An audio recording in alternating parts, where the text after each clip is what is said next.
Thank you so much for joining us today on Passion. I'm your host, Britt Ivy, and today we have with us authors Kim and Steve Cooper, all the way from Australia to speak about their groundbreaking work on troubled relationships and bringing them back into harmony. Kim, Steve, thank you so much for being with us today. Thanks, Britt. Hi. Hi, Britt. How's it Hi. going? So glad you could make it, and today we are speaking about your book, the Love Safety Net Workbook, and this DVD accompaniment series.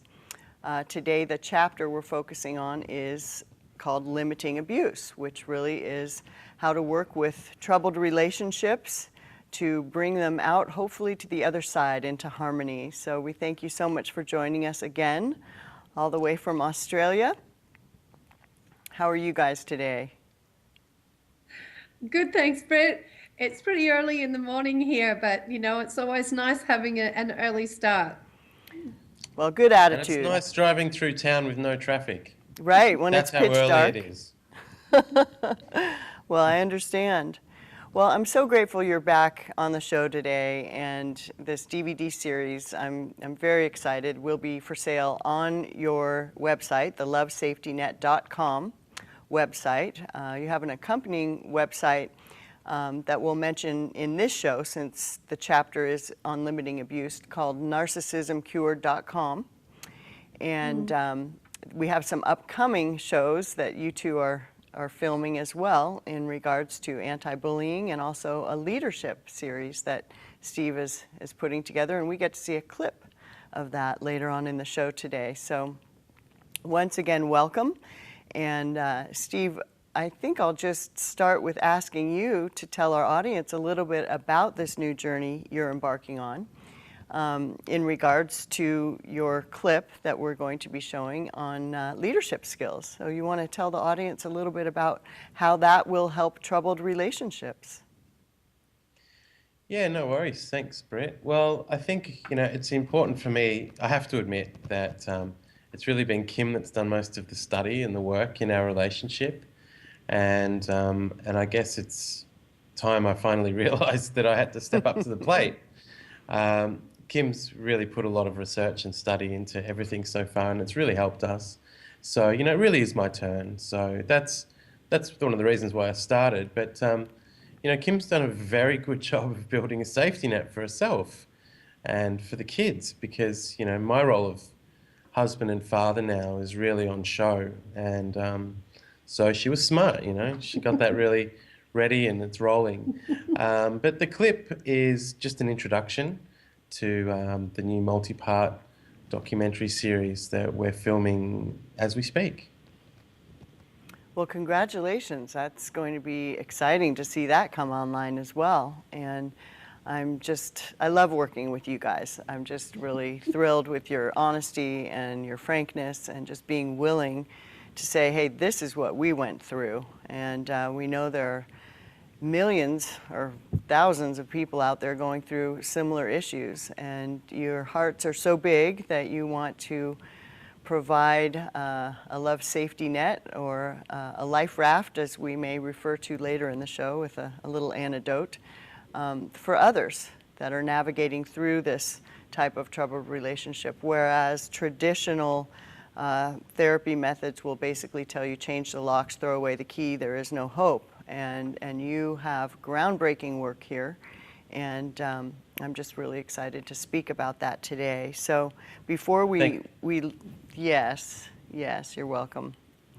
So I'm very grateful that we have met, and I can be a part of bringing your work out to the world. So before we play Steve's clip, Kim, is there anything that you would like to tell us about leadership, or this clip, or anything related? When we come back from the clip, we're going to speak a little bit about Back to the Looking Glass, your epic work, and your first book. So anything in the meantime? No, not really. I'm just as excited to see how this whole new journey that Steve's on unfolds as much as everyone else is, I think. Great. Well, you must be very proud of him, and congratulations. Okay, well, then we will roll in the studio to clip 1.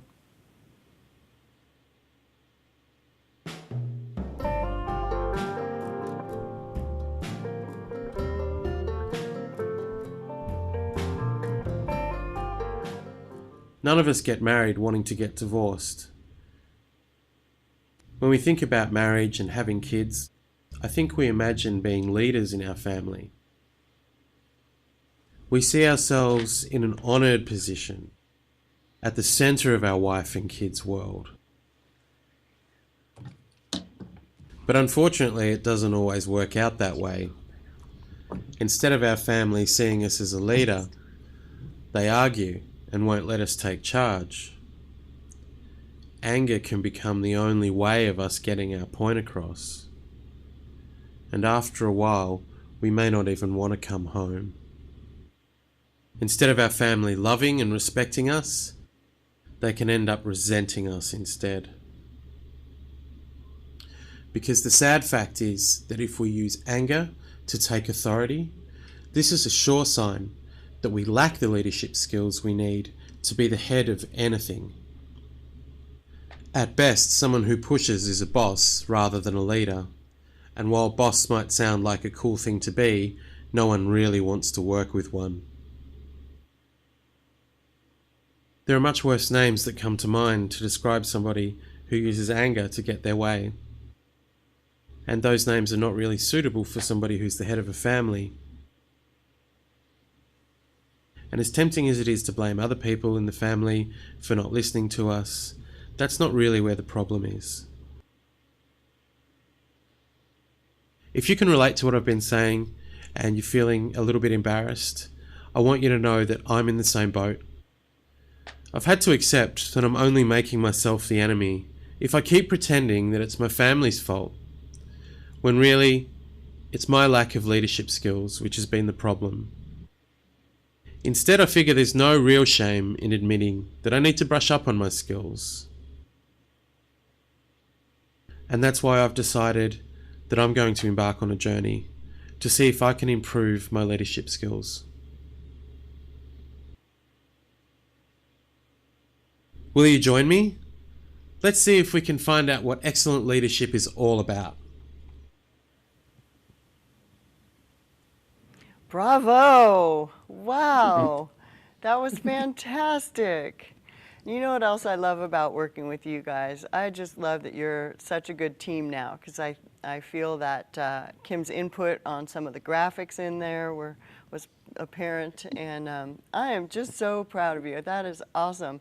And the blame remover, the shot of the can of blame remover, leadership skills, who would have thought? I'm really excited because I want to brush up on my leadership skills now too, and I just embarked upon. It's a gap that I've had for a long time. Wonderful. I need to fill it, and it's really important, and it's good. We get to share this as we go along in doing it. We've got a good grounding through our work over the past few years, so 10 years or so now, and we've got a good grounding. So hopefully we come up with a good product at the end. Excellent. I'm confident you will, and I have a clip of the cover of the first edition of your book, and you've been at this work for so many years now, a decade. You've got the cover of the second edition with you. Why don't you show that to our audience? 13 Steps Towards a Peaceful Home. Excellent. We're actually in our 11th edition. 11th edition. Congratulations. Yeah. Kim, you're something. You are a machine. You are a literal machine. You crank out the content. Your mind is just so, it's just a machine. So now that you've shown us, yes, well, a lot of people would love to have that problem. No lack of content in your brain. No. So could you please, Kim, tell us a little bit about Back from the Looking Glass and how it fits into all this, especially this chapter on extreme trouble in relationships? Certainly. You know, the byline for Back from the Looking Glass is 13 Steps Towards a Peaceful Home. And really that's what that book is a Back from the Looking Glass is a reference book for people who are in abusive or troubled relationships that don't necessarily want to leave. There's a saying that a little bit of knowledge is dangerous, and I really think that that applies here. I think it's very important that we do talk about Back from the Looking Glass, because if you are in a troubled or abusive relationship, that really is where you need to start before you get into the exercises in the Love Safety Net workbook or follow any of the ideas that you may see today on this episode, because it really is, it's a serious situation that you're in, and you really do need to have a full understanding of the problem and an outline of what we're recommending and the dynamics of how that might work. And you really need to also use your own judgment. I mean, you're the one that's in charge of sort of driving your car, which is you, and only you can see what's in front of you. And obviously, you know, some of our work means that you're going to have to change some of your instincts, because if your instincts have got you to the point where you are in a situation where you're being put down or you're being abused and you're not safe, you are going to need to make some changes. But you really do need to have a clear, full picture of where you're going before you start.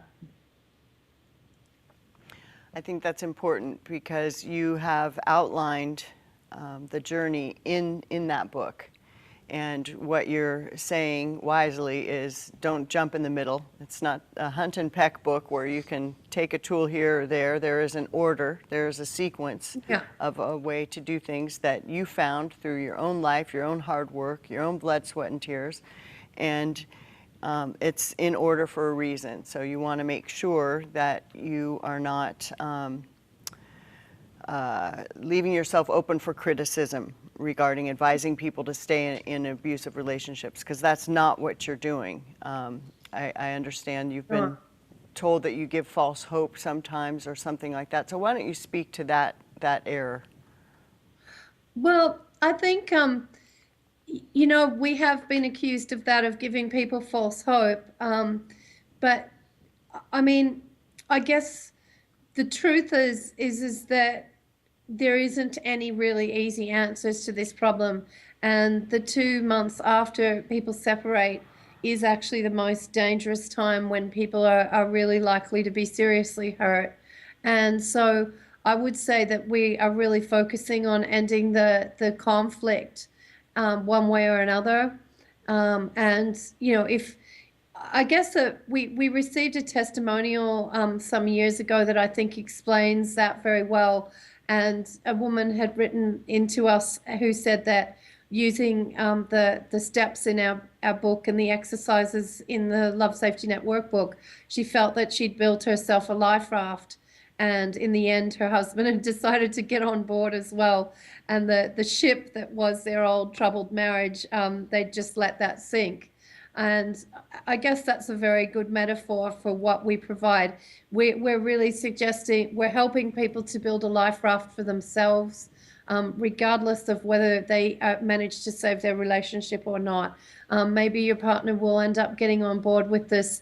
Maybe they won't. But if you really make an effort to follow through the steps and the exercises we recommend, we know that you will be in a safer and better place, having made that journey, whether you end up saving your relationship or whether you don't.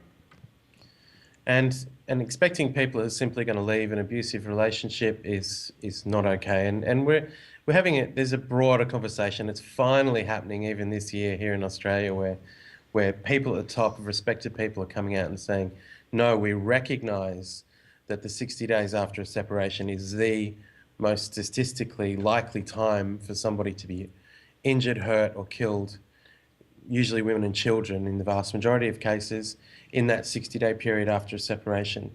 So it's not easy. You can't just expect people are going to walk away. So as Kim mentioned, we have to work on resolving conflict. That's the only starting point that we've got. And you know, to do that, you need to also know how to protect yourself physically and emotionally and physically and spiritually and financially.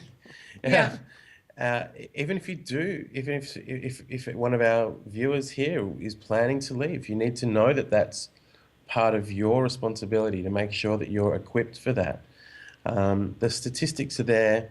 It's a dangerous time, so you really do need to learn to manage the conflict, end the conflict, and then be ready to make that decision whether you stay or you go. But you can't do that.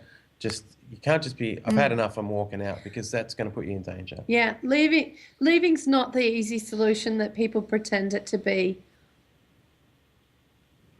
Well, that's something that you just made very clear, and I appreciate you acknowledging that and filling us in, and how wonderful that now authorities are coming to back you up, and voices of authority and people in the know, in the field, are recognizing that what you've put out in your work is actually the facts, are the facts. So I appreciate that. And you say, I've heard the tagline, end the abuse, not the relationship, if you can. Now, of course, you can't save everything, and I understand the heartache of building a life raft, of finding folks like you, finding your work, seeing how things could work, seeing the value of what you have to offer in your work, and building a life raft. And I can see how heartbreaking it would be if your partner decides not to get on the life raft. Certainly. I mean, often we call this, the stages that people work through. There's the dance of grief, because, there's a waking up to reality, and there's steps that need to be taken that, as we mentioned in the previous show, often people don't take those steps until they're ready to divorce, where we're saying if you take them early and actually face the reality of where you are and the need to protect yourself.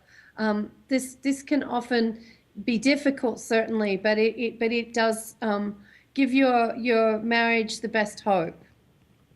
Well, I appreciate you saying that, because we're going to talk in a minute about self-soothing and magic scissors, two terms that you have in your work that are imperative for people to employ to get better.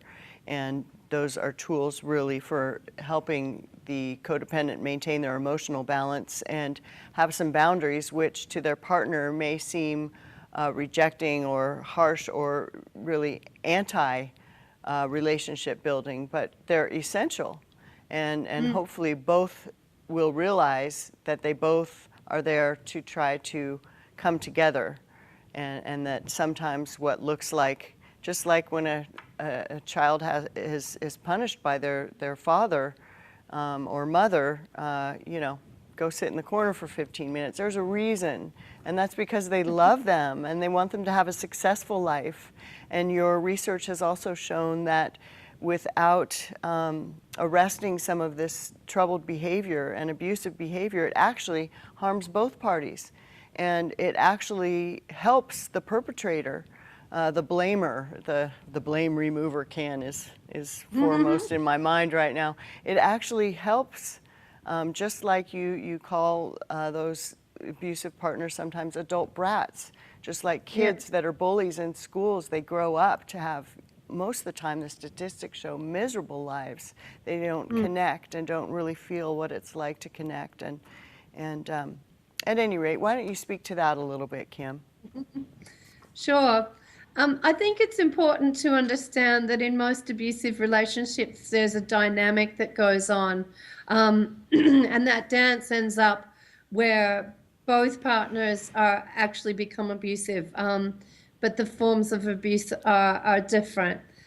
They both get caught up in a drama, and one person may be exploiting the other partner or using anger as a means to try and control the other partner's behavior. But the other partner may be responding with emotional manipulation.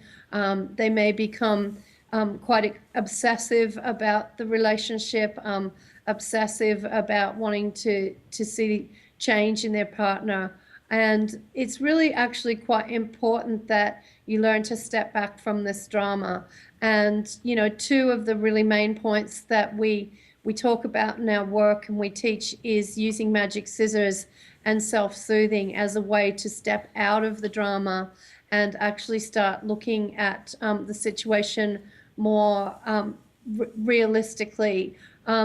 Because being able to disconnect in this way and start to take care of your own emotional well-being makes it easier for the real problems or the real dynamic that's gone wrong underneath to come to the surface.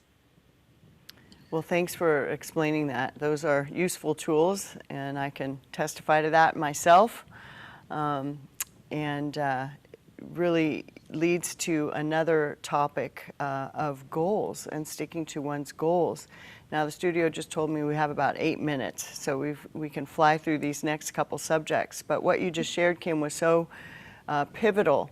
In order to stop the cycle, there needs to be some just pullback and stability, and just have, so they both know every encounter does not have to end in drama, upset, escalation of fights. So you offer those tools.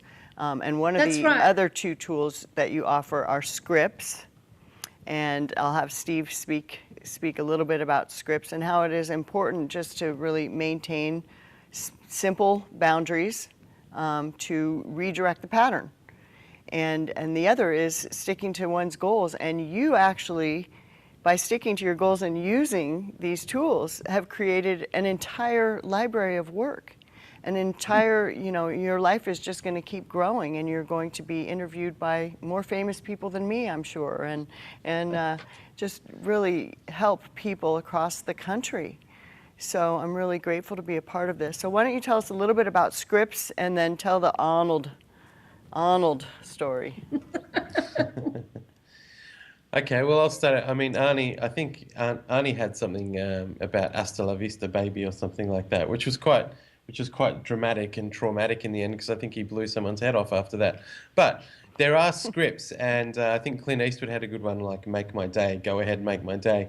And even though that's a movie, and we appreciate that, you know, it doesn't always work out in real life like in the movies, but there's a script, and you've got to have your script ready, and your script can't be abusive itself. You know, you can't really expect to call people names, even though it's a funny script, and insult people and expect that you're going to end the conflict. That's not what it's all about. Your script's got to be on a level. One of the best ones we ever we've talked about a lot is in The Avengers. It's an old TV show from the 60s from the UK called The Avengers with Mrs. Peel, and she was excellent at ending non-productive conversations. She did it very well, and it was all very British, but it was always very polite, and it was not insulting. And so you've got to really build that repertoire, and sometimes you've got to find the right word, and that's not always that easy. And look, Kim had, I mean, the first time Kim had this, she developed a new script and worked with me. She said something like, look, I'm not prepared to discuss this with you until I don't see it going anywhere positive, you know. And I was stunned, you know, because I was used to arguing and making it, just sort of talking around things, going, you didn't really mean that. We're going to talk. And I was really stunned, because she just very simply said, I'm not prepared to talk about this. This is not going anywhere positive. And I was really stunned. I could see that she was developing in her own self a way to deal with a lot of the madness and the confabulation that was going on.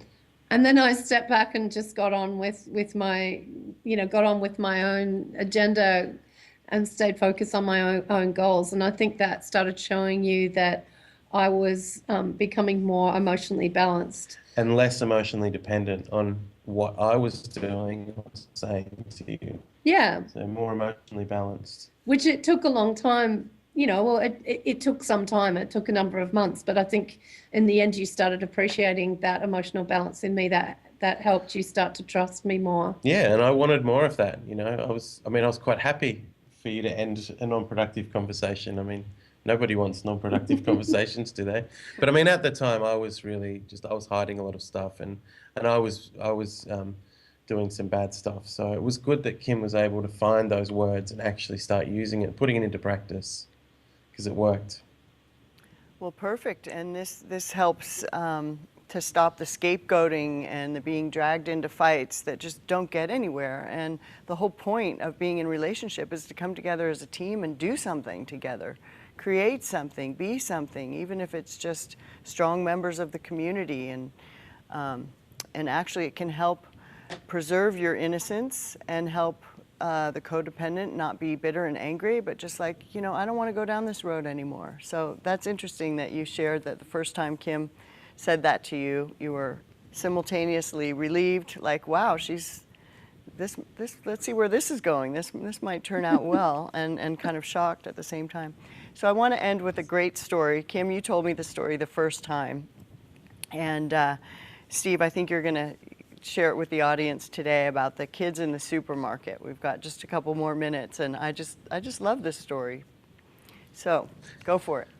Well, thank you. I mean, this is about limiting abuse, and it's about ending tantrums, and it's about ending non-productive conversations.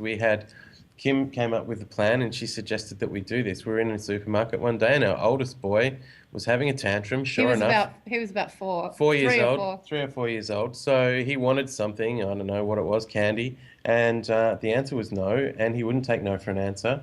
So Kim and I discussed this before. Kim just said, "Okay, just pick him up and just put him over your shoulder and just walk out through those checkouts and back to the car park, and we're getting in the car." He got a warning first. And we're going to after the warning. One warning, action. So he got the warning, he didn't listen to the warning.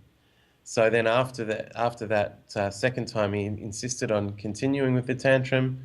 He got picked up over my shoulder, straight out through the checkouts to the car. We left all of the nice things that he'd picked out that were in the shopping trolley behind in the store.